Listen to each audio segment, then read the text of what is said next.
Good evening, Alaska. From the frost over the weekend and fog, we see that frost coating trees, and in the distance there on the right of your screen, you can see Mount Susitna, Sleeping Lady, a blanket of snow there, but a kind of a drought of snow across the Anchorage area. The bowl area's just seen 1.9 inches through the month of December, when normally we'd be over 18 inches.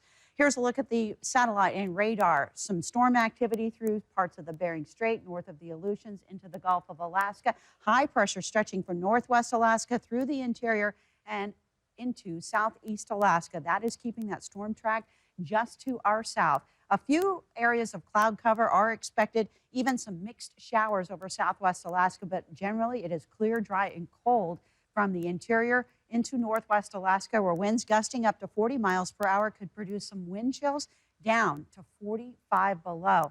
For interior locations, you could see some fog, even that air quality. An alert in effect for both North Pole as well as Fairbanks through this evening into tomorrow.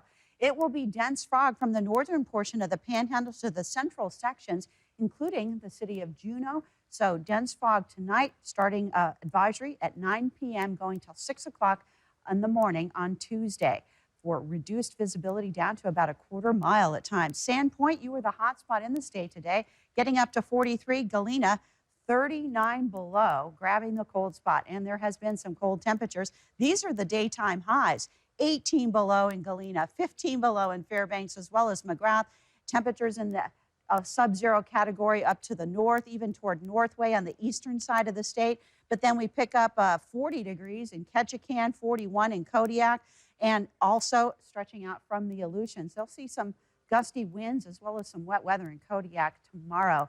Back through the south central region, we're going to hold on to much of that clear, dry, cold air as we see into the interior. There will be some clouds, maybe some warmer temperatures on the south end. In fact, Homer hit 41 degrees. But much of those stormy conditions will stay into the Gulf of Alaska, whereas mainland Alaska will continue to see clear, dry, cold conditions. I'll mention again why that's going to be a possibility of a perk for some of those locations into interior as well as south central and southeast Alaska. But with that storm track affecting the Aleutians as well as southern areas of the Panhandle. For most of the locations tomorrow, it's going to be some sunshine coming your way. Gusty winds around Juneau, though, out of the east, 30 to as much as 50 miles per hour. Just be aware it could be windy in Juneau. Again, that dense fog advisory starting at 9 p.m. tonight. Interior locations, cold but clear, and sub-zero high temperatures. Again, that'll be the case across northern Alaska for the last day of 2024. Western locations will also see some sunshine. Gamble winds up to 30 miles per hour there, as well as near the Bethel area, but very cold temperatures are still on the horizon. It'll be above freezing high temperatures for most of the locations across the Alaska Peninsula, stretching out across the Aleutians, a chance for some snow. However, on the far west end, Kodiak, just know that you're going to be windy as well as wet, high of 41 for tomorrow, picking up sunshine into the Copper River Basin, sections of Prince William Sound, but a chance of snow in Whittier.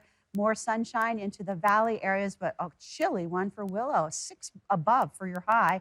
We're going for 19 in Anchorage, 29 into into Girdwood. But here's a look at that forecast for improving aurora watching as we go through the overnight hours after midnight. It really starts to go up. Here's a look at the 7-day forecast for Anchorage on New Year's Eve, a high of 19, with temperatures staying into the 20s as we head through the rest of the week. And Fairbanks, sub-zero readings. As you can see, a high of 9 below for tomorrow, and overnight lows that stay in that 20 below range until we hit the weekend, but still a cold one.